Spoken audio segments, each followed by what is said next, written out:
capítulo 9, versículo 1 al 5 dice lo siguiente. El apóstol Pablo escribe esto y plasma aquí: verdad digo en Cristo, no miento, y mi conciencia me da testimonio en el Espíritu Santo que tengo gran tristeza y continuo dolor en mi corazón, porque deseara yo mismo ser anatema, separado de Cristo por amor a mis hermanos, los que son mis parientes según la carne, que son los israelitas, de los cuales son la adopción, la gloria, el pacto, la promulgación de la ley, el culto y las promesas, y de quienes son los patriarcas y de los cuales según la carne vino Cristo, el cual es Dios sobre todas las cosas, bendito por los siglos. Amén. Romanos capítulo 9, versículo 1 al 5. Así que básicamente hoy quiero mostrarles algunos puntos muy importantes. Y el primero sería un dolor sincero por los inconversos. Después quiero mostrarles una confianza plena en los planes de Dios. Y por último quiero leer con ustedes y exaltar la soberanía de Dios en cuanto a Él, en cuanto a cómo cada obra en este mundo, ya sea negativa o positiva, mala o buena, todo conduce a que su plan se consume. En síntesis, la soberanía de Dios en todas las cosas. Y queremos al final adorar al Señor por esto. Aquí estamos en Romanos capítulo 9, Romanos capítulo 9 al capítulo 11. Hay un tema central que es Israel. Israel como el pueblo de Dios y cuál es el destino de Israel según los acontecimientos que habían ocurrido en aquel momento. ¿Y qué ocurrió? Israel en su totalidad no había negado a Cristo, pero sí aquellos que deberían de haber puesto a Jesús en su lugar como el Mesías, aquellos dirigentes, aquellos que dirigían la nación tanto política como religiosamente, lo habían rechazado. Y junto con ellos una gran masa de judíos. Por supuesto, repito, no todos los judíos rechazaron a Jesucristo. De hecho, que los apóstoles todos eran judíos. Y cuando uno ve las predicaciones masivas de los apóstoles, en Hechos capítulo 1, 2, 3, había masas y masas de judíos que habían creído en Jesús. De hecho, cuando uno también ve lo que está en Juan capítulo 6, eran judíos. Cuando ustedes ven las masas que seguían a Jesús, eran judíos. Así que es bueno recalcar esto. No todos los judíos rechazaron a Jesucristo.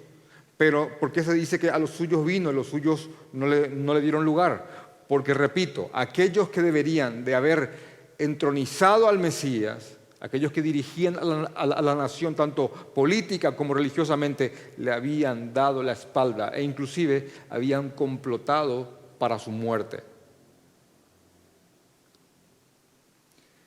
Entonces, acá Pablo, después de textos de tanto gozo, no hay como un espacio intermedio, no hay un preludio, sino que directamente él va del gozo extremo a la manifestación de una enorme tristeza y dolor.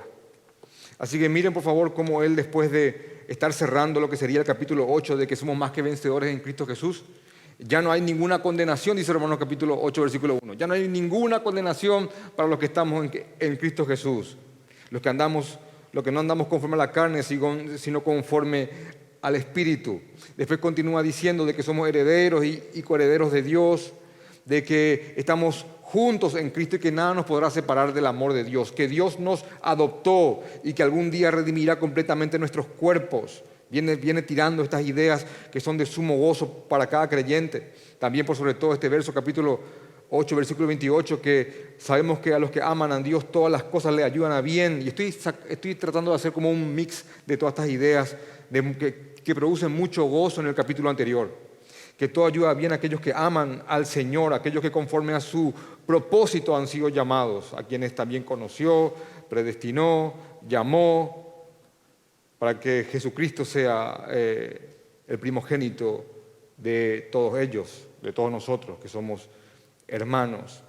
Después de esto dice, este decreto divino que es, ¿quién acusará a los escogidos de Dios, la respuesta es nadie, porque Dios es el que justifica. ¿Quién condenará? Sino que Cristo fue el que murió por cada una de las cosas que hicimos nosotros. Y después da una serie de cosas que dicen, ninguna de estas cosas van a poder separarnos jamás del amor de Dios, del amor de Cristo, de lo que Cristo hizo por nosotros. Absolutamente nada. Ni tribulación, ni angustia, ni persecución, ni hambre, ni desnudez, ni peligro, ni espada. Absolutamente nada.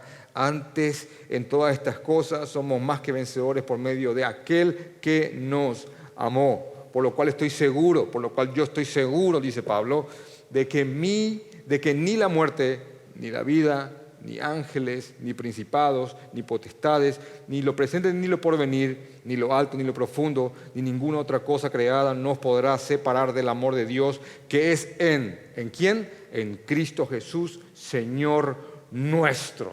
Estos son versos de gozo.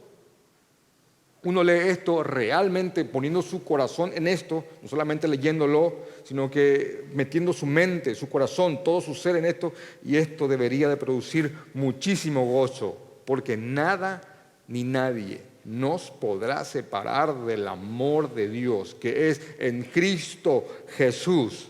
Y después, sin conexión, sin un intermedio, él pasa al capítulo 9.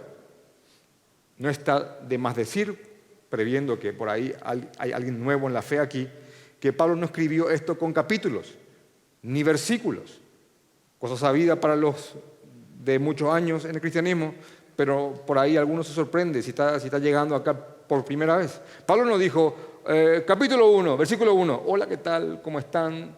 Versículo 2, yo tal. No. Solamente tiempo atrás, monjes, estudiosos de la palabra, para poder citar y poder ir a pasajes específicos, le pusieron capítulos y versículos. Así que no hay acá una división en capítulos, sino que esto es todo de corrido. Y Pablo, después de decir de que nada nos podrá separar de Cristo, ni nada nos podrá separar del amor de Dios, dice, verdad digo también en Cristo. Verdad también digo en Cristo.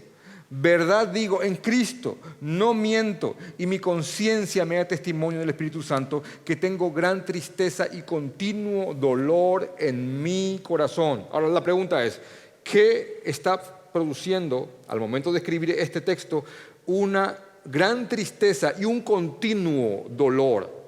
No dice a veces, sino que es un continuo dolor. ¿Qué produce un continuo dolor en el corazón de este hombre? Bueno, que sus compatriotas, los demás judíos, un gran número de ellos, hasta diría la mayoría, han rechazado a Jesucristo. Y eso producía en él un enorme dolor, un continuo dolor y una gran tristeza. Y leo de nuevo, verdad digo en Cristo, no miento, y mi conciencia me da testimonio en el Espíritu Santo que tengo gran tristeza y continuo dolor en mi corazón, porque deseara yo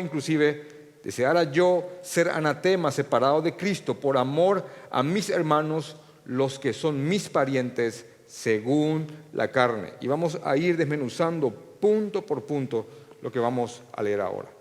Así que Pablo, antes de ir a todo lo grueso que va a desarrollar en los capítulos 9, 10 y 11, él está apelando a palabras muy sinceras, invocando a Jesucristo mismo para expresar su enorme tristeza por sus parientes, es la palabra que usa aquí, por sus parientes, entiéndase sus compatriotas, sus antiguos amigos tal vez, que ahora no están en Cristo. Es más, algo que ya podríamos sacar por adelantado, en lo cual vamos a ir siendo recurrentes a lo largo de la exposición, es que este es el dolor que deberíamos de tener todos al pensar en aquellos a quienes amamos y no están en Cristo.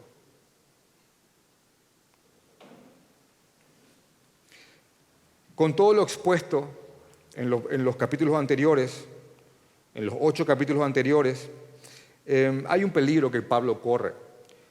Pablo corre el peligro de que cualquier judío podría llegar a leer lo que él había escrito y podía creer de que Pablo había negado el judaísmo, el verdadero judaísmo, y se había convertido en un traidor de su nación.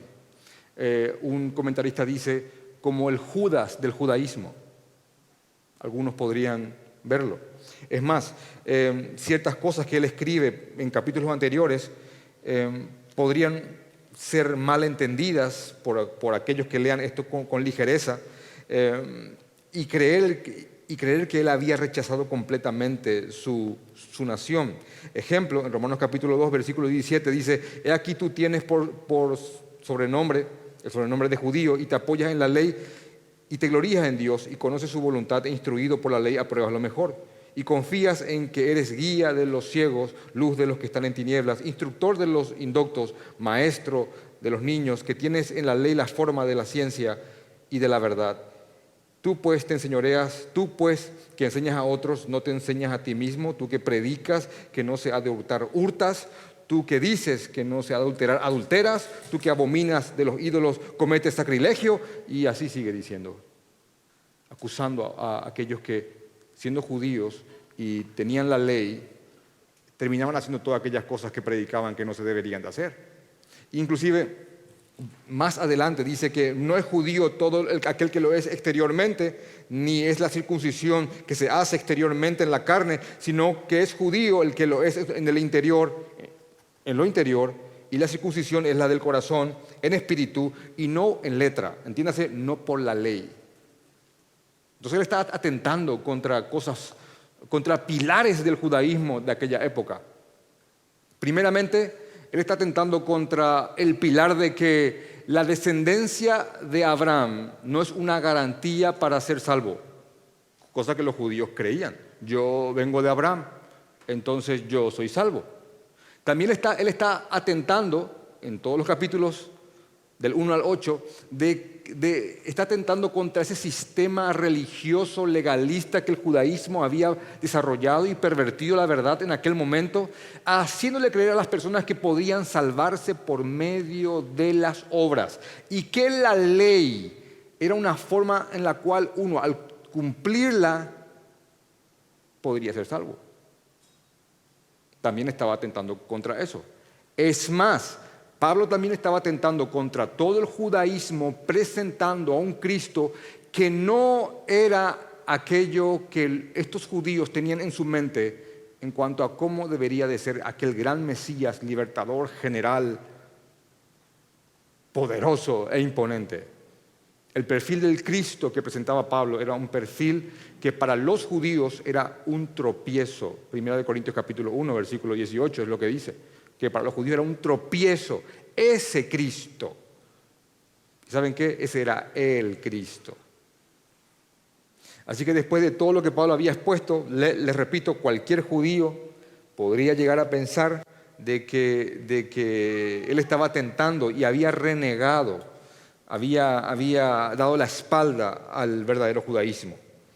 Y no es así. En verdad lo que Pablo conoció es el verdadero judaísmo, y comprendió que los verdaderos judíos no son aquellos que son judíos exteriormente, sino que los verdaderos judíos son los que son judíos interiormente. Esto también podríamos traerlo y aplicarlo ahora y decir que no es un creyente aquel que cumpla todas las reglas de lo que un creyente debe ser exteriormente, sino que es un creyente aquel que lo es en verdad interiormente en su corazón. Y que no es aquel creyente que haya hecho una oración de entrega, o que se vaya todos los domingos a una iglesia, o que ofrende, o que diezme, o que dé dinero a los pobres, que cante alabanzas, que se vista recatadamente, que al saludarte te diga Dios te bendiga, y al irse te diga Dios te guarde.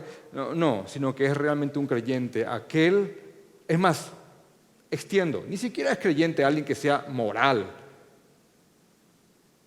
Es un creyente aquel que realmente ha confiado y tiene su esperanza en el Señor Jesucristo, aquel que lo es interiormente. Ahora, Pablo entendió también esto en cuanto al judaísmo. Y repito, y tolérenme la redundancia, que algunos podrían llegar a creer de que Pablo había negado su nación. Ahora, ¿quién era este hombre en cuanto al judaísmo? Bueno, este era un judío. Y cuando decimos en este país 2 veces una palabra es porque sos muy, muy algo. Este era un judío. De hecho, que en el libro de Filipenses, capítulo 3, quiero leerles velozmente, estas eran sus credenciales. Aunque yo tengo también de qué confiar en la carne, como que yo también tengo de qué gloriarme en cuanto a credenciales. Si alguno piensa que tiene de qué confiar en la carne, acá dice yo más. Dice, circuncidado al 8º día. ¿Qué quiere decir eso? Fue circuncidado en el día adecuado, no en el 7º, no que llegaron tarde y fue en el 9º, no, circuncidado al 8º día, del linaje de Israel, de la tribu de Benjamín, una tribu muy respetada de entre las 12, de la tribu de Benjamín, hebreo de hebreos, y en cuanto a la ley, fariseo. Hebreo de hebreos. ¿Están los hebreos? Bueno, yo soy un hebreo de hebreos. En cuanto a la ley, fariseo, de un grupo apartado significa eso, netamente enfocado en el estudio de la palabra del Señor, que en un principio comenzaron bien, luego terminaron mal. En cuanto al celo, perseguidor de la iglesia. En cuanto a la justicia que es en la ley, irreprensible. ¿Qué quiere decir eso? No es que él cumplía toda la ley, sino que él cumplía todo aquel formato que se había impuesto en aquel momento. En cuanto a la ley, irreprensible, judío, bien judío. Pero cuántas cosas eran para mí ganancia, las he estimado como pérdida por amor de Cristo. Y ciertamente aún estimo todas las cosas como pérdida por la excelencia del conocimiento de Cristo Jesús, mi Señor, por amor del cual lo he perdido todo y lo tengo por basura para ganar a Cristo. Ahora, cuando él empezó a predicar de Jesucristo, él lo perdió absolutamente todo. Ahora, en el judaísmo este hombre era esto. Un hebreo de hebreos, un fariseo. Es más, voy a solamente citar algunos versos para que puedan anotarlo. En Gálatas capítulo 1, versículo 14 dice, en el judaísmo aventajaba a muchos de mis contemporáneos en mi nación, siendo aún más celoso de las tradiciones de mis padres que ellos. ¿Vieron eso que me están persiguiendo a mí? Dice Pablo. Aquellos que se hacen muy a los judíos. Bueno, yo en el judaísmo le aventajaba a muchos de ellos. Él sabía el conocimiento que tenía. Ahora, ¿por qué? Bueno, porque él había sido instruido a los pies de un gran maestro que se llamó Gamaliel. De hecho, eso está en Hechos 22:3. Soy judío, instruido a los pies de Gamaliel, nieto de uno de los rabinos más grandes de la historia hasta el día de hoy. En Hechos capítulo 23, versículo 6 dice, soy fariseo, hijo de fariseo. Él nunca renunció a eso. A ese anhelo fariseaico en buen sentido de escudriñar las Escrituras. Soy fariseo, hijo de fariseo. Y en Hechos capítulo 9, por tanto celo por su judaísmo, por su tradición, por su religión, por su nación, él, según Hechos capítulo 9, perseguía de tal manera a la iglesia, era un tan ferviente opositor de Jesucristo, y de cualquier creyente y seguidor de él, de Jesús, que dicen, Hechos capítulo 9, versículo 1, que respiraba amenazas de muerte contra cualquiera que sea un discípulo de Cristo. Y la expresión es como un odio enorme. Paréntesis, lo sorprendente de esto, que cuando él fue llamado por Jesucristo, él se convirtió en el apóstol de aquellos a quienes tanto aborreció. Wow.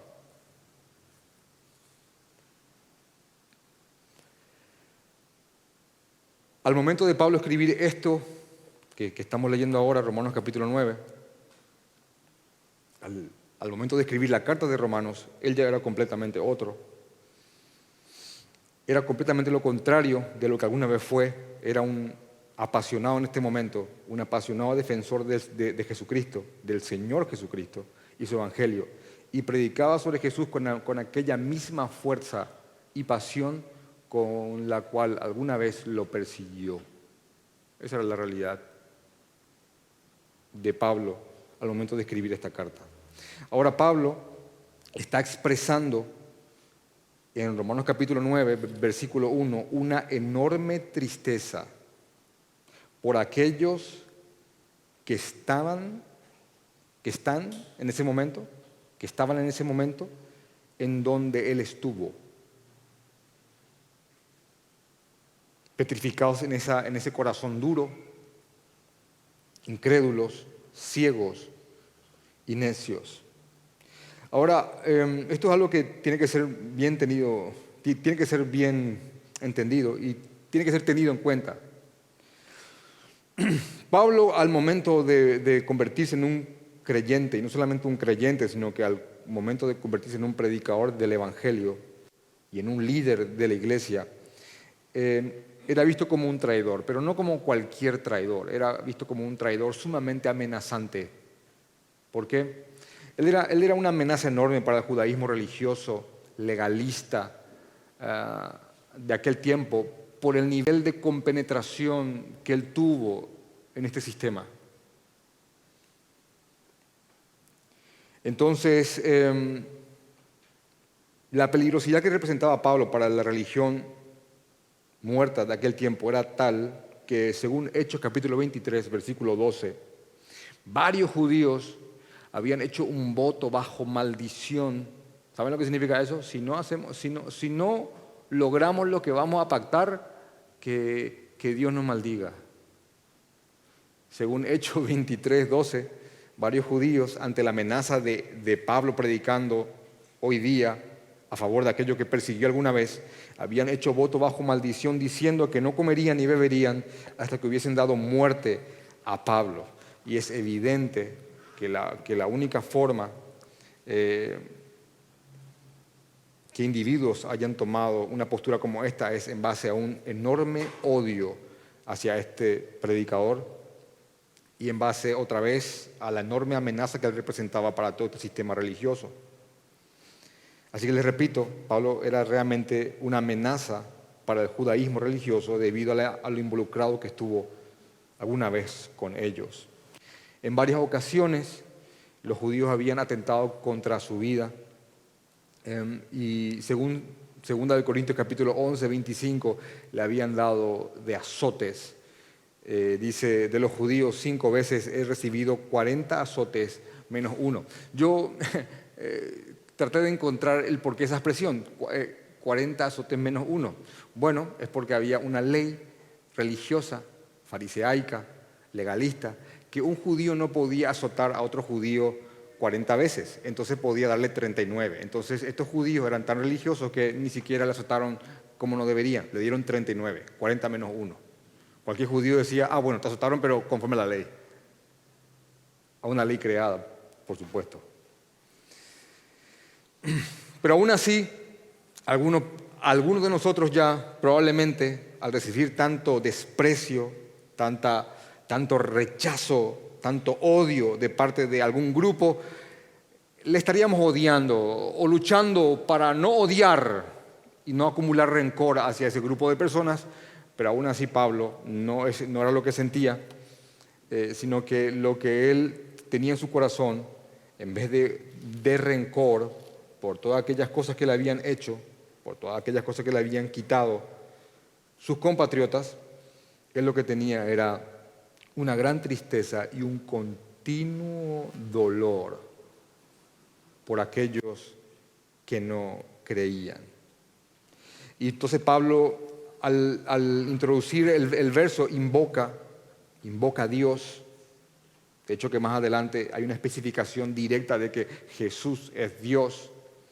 Y dice Pablo, verdad digo en Cristo y no miento, y mi conciencia me da testimonio en el Espíritu Santo. Y dice que tiene gran tristeza y dolor por sus compatriotas. Pero quiero ir a esta primera frase que Pablo utiliza, llamando a Cristo mismo como testigo al inicio de este verso, invocándolo como un aval y como un juez. verdad digo, les digo esto en verdad, y pongo a Cristo como testigo, verdad digo en Cristo, y no miento. Y mi conciencia me da testimonio en el Espíritu Santo. Pablo hacía este tipo de cosas muy a menudo, invocando a Dios. Ejemplo, Romanos capítulo 1, versículo 9 al 10, dice, testigo me es Dios. Y él pasaba a expresar aquello que quería. Una de las porciones que me llamó mucho la atención es la invocación que hace de Dios como testigo en 2 de Corintios capítulo 1, versículo 23. Y dice, mas yo invoco a Dios por testigo sobre mi alma. Eso es algo hasta con atisbos de juicio.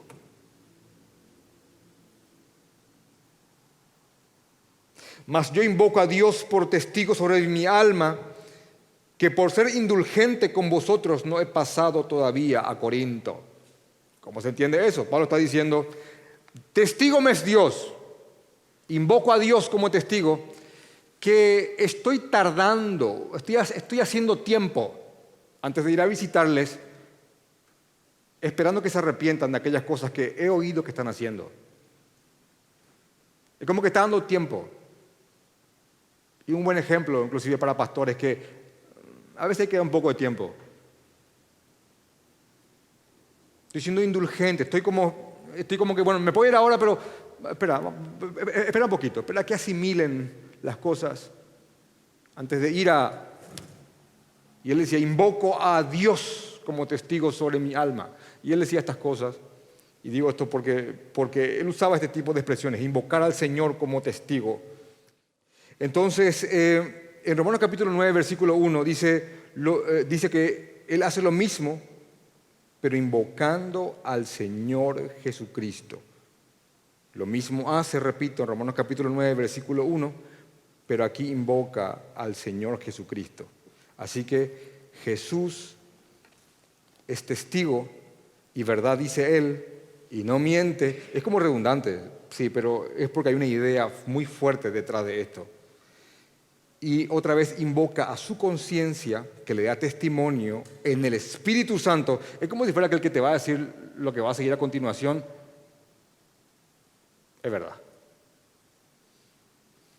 Entiéndase por una conciencia en el Espíritu Santo, es una conciencia llena de la palabra del Señor. Y después pasa a expresar lo siguiente, que él siente una gran tristeza, que tiene una gran tristeza y un continuo dolor en su corazón por aquellos compatriotas suyos que no creen. Y aquí volvemos a esta idea. Esto es un ejemplo para nosotros de lo que deberíamos de sentir por aquellos que están ahora donde nosotros estuvimos, en aquella dureza de corazón, cauterizados ante la voz del Señor. Pablo no es distinto a los otros profetas.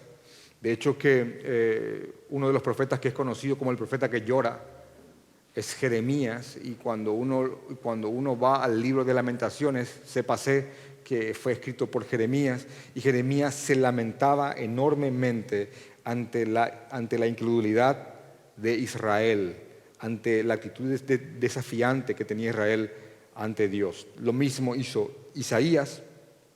Así que Pablo no es distinto a ellos, a aquellos hombres de Dios sensibles al pecado por tener cada vez más comunión con el Señor, y esa profunda tristeza que él sentía al contemplar lo que le deparaba a aquellos que habían negado a Jesucristo y habían rechazado su evangelio. De hecho, que aquí quiero decirles lo siguiente y usar un verso que ha sido muy descontextualizado, porque él mismo, Pablo, él mismo sabía que si no fuera por la intervención divina del Señor, él mismo seguiría siendo hasta ese momento un religioso cauterizado y muerto espiritualmente hablando. De hecho, que hay un texto sumamente mal utilizado Yo, años atrás, gracias a Dios, hoy puedo decir muchos años atrás, ya, hace más de una década, había asistido a iglesias donde, bajo el verso que les voy a leer ahora, se hacía cualquier cosa. En 2 Corintios capítulo 3, versículo 17 dice: y donde está el Espíritu de Dios, y donde está el Espíritu de Dios, allí hay libertad. ¿Conocen el texto? De hecho, hay una canción sobre eso. Donde está el Espíritu de Dios, allí hay libertad. Entonces yo recuerdo, quiero ponerle nomás la mala interpretación de este texto para después darle la correcta, y cómo se une con lo que estamos hablando, es que yo estaba en una iglesia donde teníamos un culto desenfrenado y todo el mundo se empujaba y de repente pasaba corriendo uno y otro se tiraba al piso y temblaba y el pastor soplaba todo y sacaba el saco y le daba y se caía este grupo, se levantaba, le volvía a dar y en un momento dado gritaba: ¿dónde está el Espíritu de Dios? ¡Hay libertad! Y era como una especie de éxtasis, todo el mundo, y el baterista hacía el solo de batería y el del bajo saltaba, salía el humo, literal, y las luces por todas partes, y enloquecía, porque eso era como que libertad, y ahí estaba el Espíritu Santo. No sé si alguno, para ustedes qué cosa rara, pero si alguno entiende a qué me refiero, hagan así, ¿sí? Con el tapabocas, muy bien. Ahora, leyendo el contexto de este texto, un poquito más arriba y un poquito más abajo, ¿saben a qué se refería? A lo siguiente. Y no como Moisés, 2 Corintios capítulo 3, versículo 13, y no como Moisés, que ponía un velo sobre su rostro para que los hijos de Israel no fijaran la vista en el fin de aquello que había de ser abolido. Versículo 14. Pero el entendimiento de ellos se embotó. ¿De quiénes se embotó? Y acaba de decir de quiénes. Porque hasta el día de hoy, cuando leen el antiguo pacto, les queda el mismo velo no descubierto, el cual por Cristo es quitado. ¿Quiénes tienen un entendimiento embotado? Aquellos que están leyendo el antiguo pacto, entiéndase, judíos que leen el antiguo pacto. Y al leer el antiguo pacto no están viendo que el antiguo pacto está hablando de Jesucristo y de quién es el Señor. Ahora, tienen un velo que no les deja ver. Ahora, ese velo es quitado por Cristo, porque por Cristo es quitado. Y aún hasta el día de hoy, cuando se lee a Moisés, entiéndase otra vez el Antiguo Testamento, y aún hasta el día de hoy, cuando se lee a Moisés, el velo está puesto sobre el corazón de ellos. Pero cuando se conviertan al Señor, el velo será quitado. ¿Qué quiere decir eso? Que van a leer el Antiguo Testamento y van a ver a Cristo. Van a ver el Evangelio, el perdón, la propiciación, la justificación. Pero ahora tienen un velo. Cuando leen, ¿qué cosa? El Antiguo Pacto. Cuando leen, ¿a quién? A Moisés. Y ahí viene: porque el Señor es el Espíritu, y donde está el Espíritu de Dios, allí hay libertad. Entiéndase qué cosa: que los judíos estaban leyendo el Antiguo Testamento, el Antiguo Pacto, a Moisés, y no podían ver a Jesús. Pero cuando el Señor, Jesús, que saca los velos, le saca el velo, ahí van a ver claramente quién es Jesús y serán libres. ¿Libres para hacer un culto desenfrenado? No, libre de la esclavitud del pecado, libre del precio por el pecado, libre de la condenación eterna. ¿Se da cuenta qué descontextualizado está eso?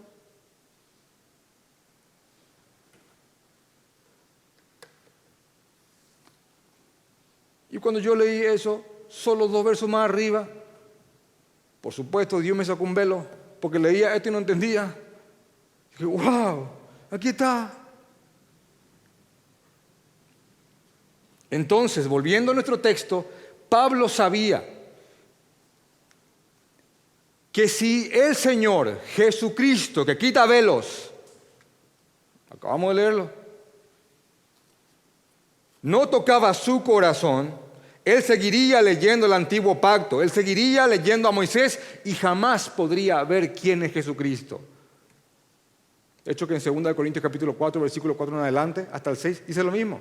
Que así como Dios creó de las tinieblas la luz, es quien hizo que en nuestros corazones resplandezca el rostro, la faz de Jesucristo.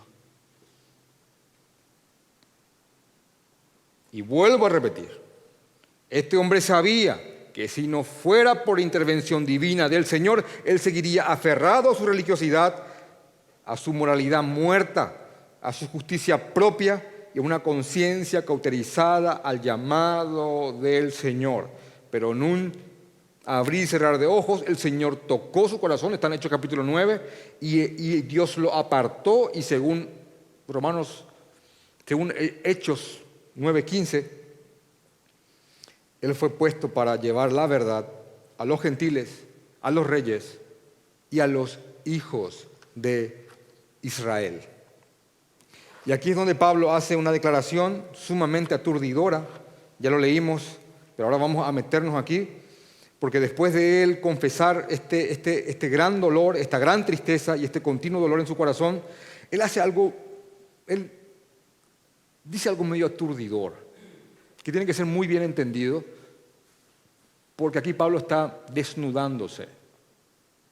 Y dice: porque deseara yo mismo ser anatema, separado de Cristo por amor a mis hermanos, los que son mis parientes según la carne. ¿Qué está diciendo él acá? ¿Saben qué significa ser anatema? ¿Saben qué significa ser separado de Cristo? Es como una forma de decir perder salvación.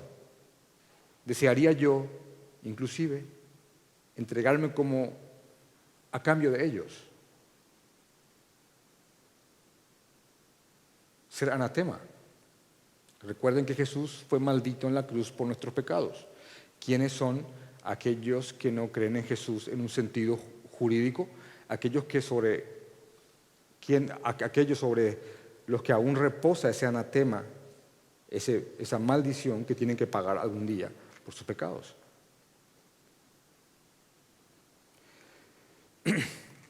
Así que dice Pablo, porque desearía yo mismo ser anatema, separado de Cristo por amor a mis hermanos, los que son mis parientes, según la carne. Y repito, esto es muy aturdidor y tiene que ser muy bien entendido, porque es un hombre que está hablando hiperbólicamente, está haciendo una referencia, una declaración con cierta exageración para que se entienda más que nada el dolor que él siente. Él sabe perfectamente, él lo viene diciendo, él sabe perfectamente de que él no puede ser entregado como un sacrificio para que sus compatriotas sean salvos. Él sabe perfectamente que él no vale tanto.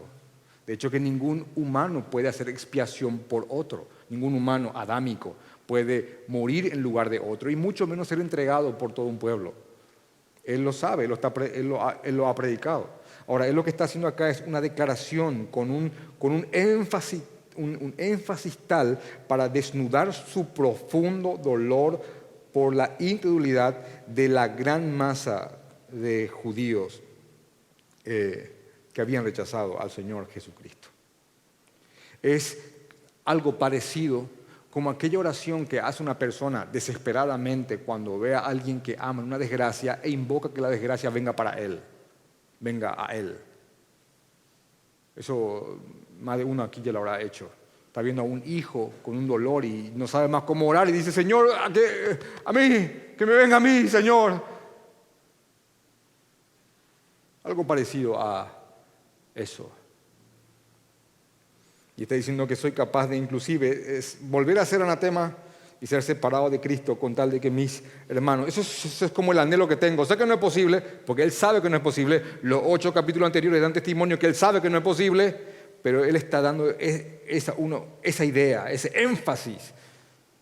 Y atención, no se tome esto como una oración modelo, sino que léase como una expresión de angustia de parte de una persona que sabía perfectamente el destino que le depara a aquellos que han rechazado al Señor Jesucristo. Y era esta clase de amor por los perdidos lo que hacía que Pablo sea una gran herramienta para el evangelismo. John MacArthur escribe sobre esto: el evangelismo tiene poco efecto si el evangelista tiene poco amor por los perdidos. Va de nuevo. El evangelismo tiene poco efecto si el evangelista tiene poco amor por los perdidos. De hecho, que los más grandes evangelistas son aquellos que tenían un amor tal por ciertas etnias, por ciertas naciones, que varios lo habían dejado absolutamente todo para ir a predicar al Señor Jesucristo. Inclusive a aquellos que se aferraban a la doctrina de la predestinación, que ya están todos los que son en la mente de Dios, aún así, por amor a ellos, para que llegue el Evangelio a aquellos a quienes Dios ya había escogido, lo dejaron todo y fueron a los lugares más recónditos del mundo para predicar el Evangelio. Un amigo nuestro, el pastor Stephen Hines, ya de edad avanzada al día de hoy, él me había contado que en su juventud él se había propuesto ser misionero y llevar el Evangelio por Sudamérica y por Rusia, a Rusia, 2 años. Y terminó siendo misionero 25. ¿Y cómo fue? Y él terminó los 2 años y fui 2 más, 3 más, 4 más, 5 más. Y así fueron 25 años. Esta clase de amor es lo que hacía que este hombre sea una enorme herramienta para el evangelismo. Entonces, él da esta expresión enorme, realmente aturdidora. Muy posible que gente que lo lea rápidamente lo entienda mal, pero tiene un sentido en el contexto. Porque este hombre sufría mucho por aquellos a quienes amaba. Seguro él habrá pensado en algún primo, en algún tío, en algún pariente cercano, en sus amigos, y él pensaba en ellos y pensaba en cómo habían rechazado a Jesucristo, y eso le causaba un tremendo dolor, y ese dolor le hacía expresar este tipo de cosas. Este dolor es el tipo de dolor que uno tiene que pedir tener en su corazón por los inconversos. No es ahí están. No es así. Ahí están los inconversos, los mundanos, y nosotros acá, ¡fuego, Señor! Sino que lo que sentían los hombres de Dios, los profetas del Antiguo Testamento, hombres como Pablo, era ese amor, esa tristeza, ese continuo dolor al ver al mundo en tinieblas. Y ese dolor provocaba en ellos una fuerza que salía desde lo más profundo para llevar la verdad del Evangelio. De hecho, que el gozo que ellos tenían en Cristo al ver la cruz, al ver la obra del Evangelio, producía a la vez ese dolor, porque veían el sacrificio de Cristo, el costo de nuestros pecados, lo que Cristo sufrió y por ende lo que sufrirán aquellos que no creen en el Señor Jesucristo.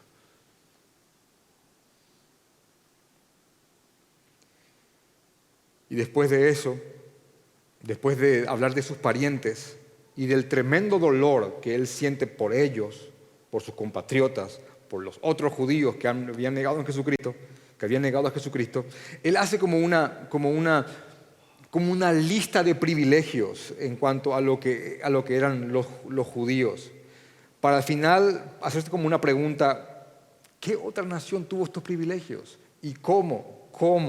Esto era algo que en el texto está que le calaba la mente. ¿Cómo era posible que un pueblo que había visto tanto y experimentado tanto haya negado al Mesías cuando lo tuvieron enfrente? Entonces él da una lista de privilegios, después de decir mis parientes según la carne, dice el versículo 4, que son los israelitas,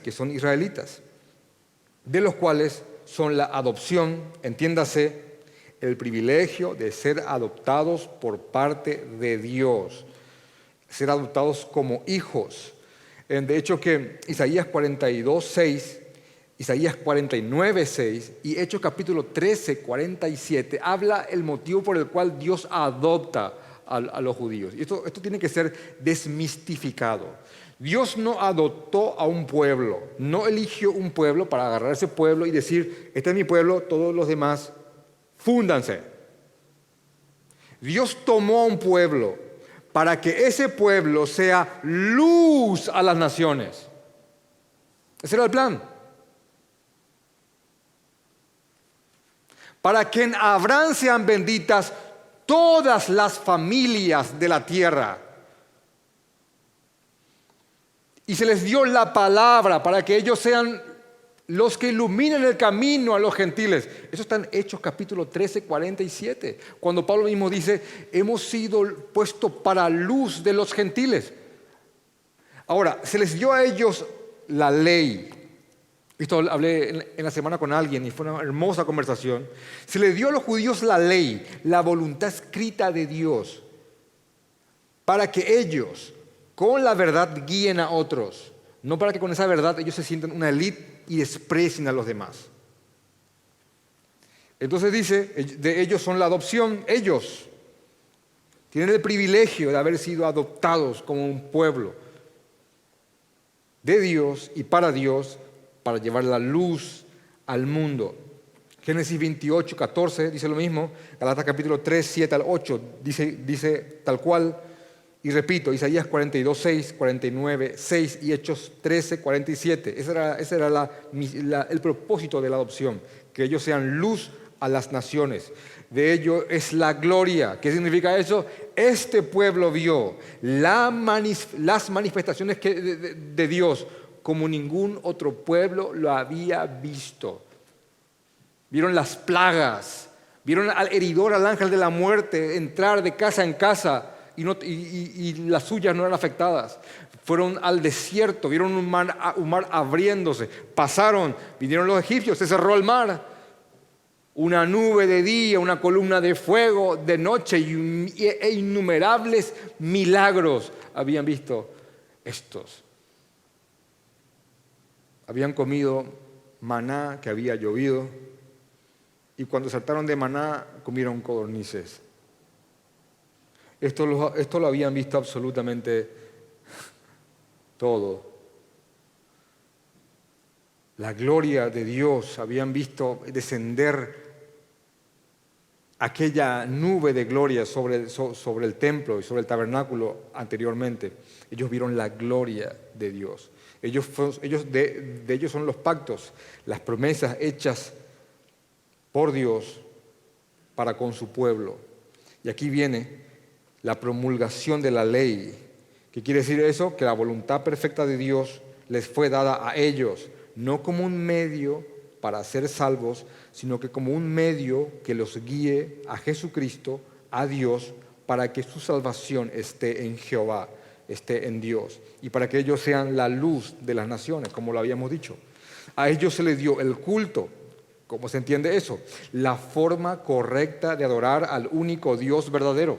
Cuando las naciones paganas adoraban a Dios de maneras atroces, matando a sus hijos y haciendo ofrendas demoníacas, ellos tenían la forma correcta de adorar al Señor. Y no solamente eso, en la forma correcta de adorar al Señor, que Dios mismo les dio, le había dado los simbolismos de la obra de Cristo.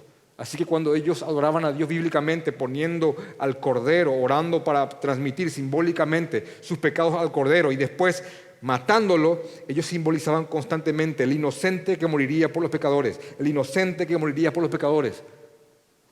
De ellos fue el culto. Y sobreabundantemente dice las promesas, todas las promesas, desde la obra de Cristo hasta las que son consecuentes después de ellas.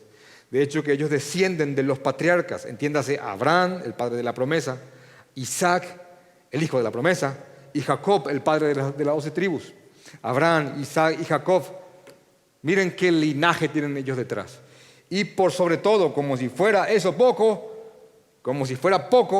de ellos, vino en la carne, según la carne vino, ¿quién? Vino Cristo, el cual es Dios sobre todas las cosas.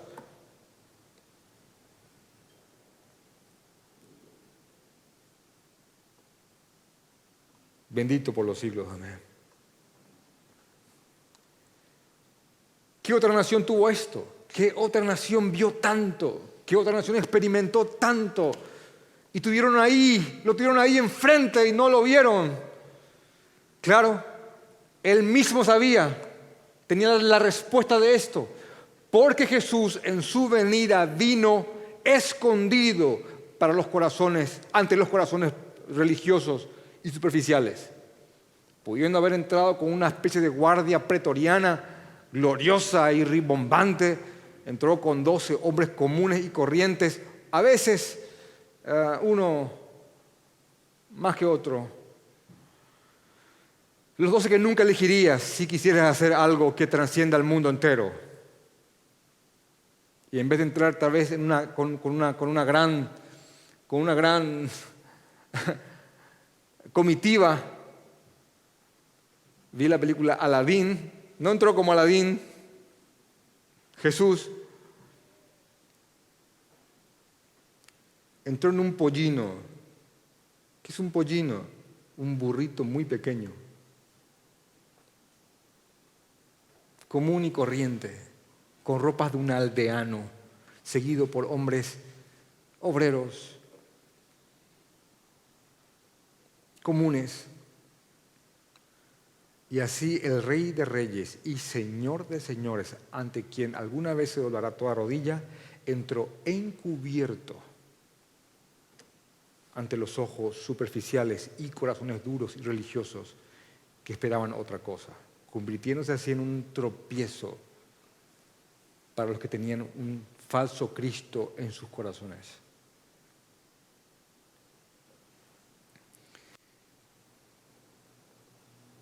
Y de ellos vino Cristo, porque Jesús fue judío. El cristianismo no es antijudío o antisemita, como también se dice. Lo que hace el cristianismo es completar aquel plan que ya el Señor tuvo desde el Antiguo Testamento, desde que nuestros padres cayeron hasta el día de hoy, viendo su máximo cumplimiento en la figura del Señor Jesucristo. Ahora, exaltamos al Señor por su soberanía y porque nunca sus planes se verán truncados por nada. Entiéndase cuando uno medita en la frase de que ni siquiera aún nosotros habíamos nacido, ni siquiera habían pecado aún Adán y Eva, y ya el Señor había tenido todo este plan en su mente. Y ya Cristo fue destinado desde antes de la fundación del mundo para venir a morir y a pagar por nosotros. Entiéndase, nada escapa del plan soberano del Señor. Y así que los judíos, los dirigentes, al rechazar a Jesús, truncaron los planes de Dios y Dios dijo, bueno, plan A se fue. ¿Cuál es el plan B? No, eso no fue lo que ocurrió. Siempre estuvo esto en los planes del Señor. Y los judíos, al rechazar a Cristo, ensanchan la tienda de lo que es la Israel de Dios y hacen partícipes a ese Israel, a ese pueblo, a los que no eran pueblo. Y como dice Efesios capítulo 2 y 3, de ambos pueblos hizo uno, derribando esa pared intermedia que los dividía por medio de la sangre del Señor Jesucristo. Ahora sigue siendo ese el plan, una nación santa, un pueblo escogido de Dios, apartado para predicar sus obras y su evangelio. Y eso somos nosotros. Aquí, la Israel de Dios, compuesta por judíos y no judíos, ante un mundo oscuro. Y tenemos aquí ahora su palabra, no para creernos superiores a ellos y mirarlos con un desdén o desprecio, sino que para hacer luz a las demás naciones. El plan sigue vigente hasta el día de hoy. Y las promesas de Dios no se truncan. ¿Y saben quiénes son los descendientes de Abraham? Todos aquellos que crean en Jesucristo. ¿Saben quiénes se salvan? Tantos judíos como no judíos, tanto judíos como no judíos que crean en Jesucristo son los que se salvan. Así que, ¿cuáles son las aplicaciones sencillas que podemos sacar de este texto? Primeramente, ver este texto, masticarlo, analizarlo, meditarlo y rogar al Señor que nos dé esta misma gran tristeza y este continuo dolor en nuestros corazones por aquellos que están en donde nosotros estuvimos, por aquellos que amamos más que nada. Así que estás viendo a tu padre, a tu madre, a tu hermano, a tus amigos de fiestas en la vida pasada, muertos en delitos y pecados. no los veas como, bueno, ahí está, perdido, sino que tiene que haber un gemir en nosotros por ello, una gran tristeza y un profundo dolor, y quedarnos solamente ahí. Sí, está bien, lo tengo, estoy muy triste, continuamente adolorido por ellos. Ahí no. Inclusive este dolor tiene que llevarnos a hacer todo lo posible para que ellos escuchen el Evangelio. Qué gran drama estas épocas donde tantos parientes están muriendo y pesa sobre uno que otro aquella posibilidad que uno tuvo para predicar el Evangelio y no lo hizo.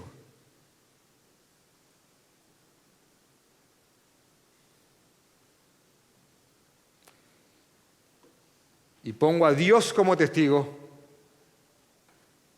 que en la mayoría de los mensajes que me han enviado sobre está enferma mi abuela, mi abuelo, mi tío, mi tía, mi padre, mi madre, mi pregunta ha sido, ¿es creyente?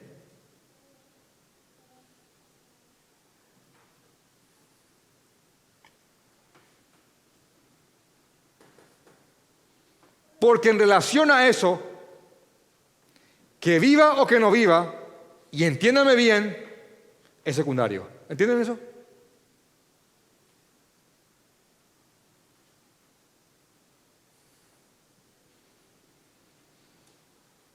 Así que no hagas un esfuerzo para que nadie acceda a la vacuna si antes no hiciste un esfuerzo para que accedan al Evangelio.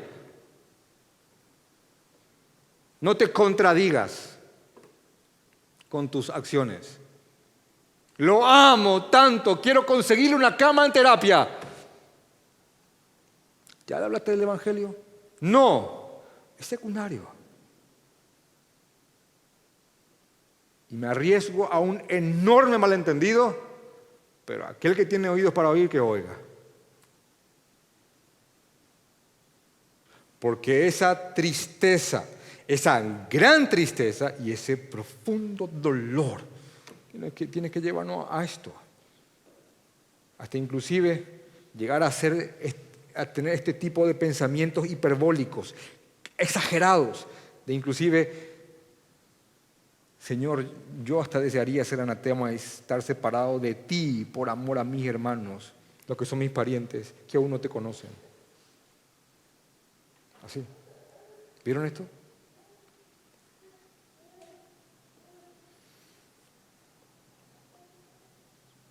Y dentro de todo eso, después de haber hecho el máximo esfuerzo para glorificar al Señor por amor a las almas perdidas, confiar siempre y estar gozosos, confiados, gozosos, seguros de que el nombre del Señor nunca será humillado, jamás, nunca. Que todo aquello que Él dice que hará, lo hará, porque Él es Dios sobre todas las cosas. Así que esta es nuestra esperanza. Este es el tipo de tristeza que yo oro y suplico, y ahora suplico que ustedes tengan. Este es el tipo de dolor que yo oro, que ustedes, que sus corazones sean inundados de Él y carcomidos por Él. ¿Estás orando públicamente, pastor, para que nos carcoma el dolor? Este dolor sí, que este dolor te carcoma el alma por aquellos que se pierden.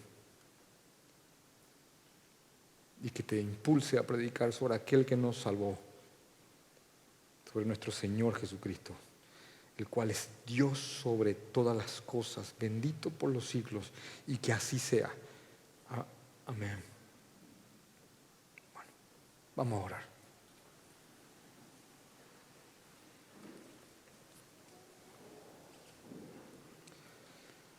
Te amamos, Señor, y te oramos conforme a este pasaje. Padre, danos conciencia por medio de tu Espíritu Santo. Y yo te suplico, Padre, que nos des este tipo de tristeza, que no es mala, este tipo de dolor, que no es malo, sino que es un dolor que impulsa a los tuyos para hacer avanzar tu reino. Es un dolor que proviene de un gozo por haber visto tu luz, Señor, por haber visto tu tu obra. Este gozo produce este dolor al ver a aquellos que no te tienen, Señor. Ayúdanos a amar de esta forma. Ayúdanos a tener las ganas, el ímpetu de predicar de esta manera. Ayúdanos, Señor, a entender quiénes somos ahora. Ayúdanos, Padre, a entender que nos has adoptado, Señor, y que tenemos tu verdad y que nuestra misión es expandir tu verdad a todas las naciones. Gracias, Señor, por tu obra. Gracias por el Evangelio. Gracias por Jesucristo, el cual es Dios. Gracias, Señor. Gracias, Jesús. Gracias por todo. Te ruego que nos guíes con tu Espíritu Santo. Amén.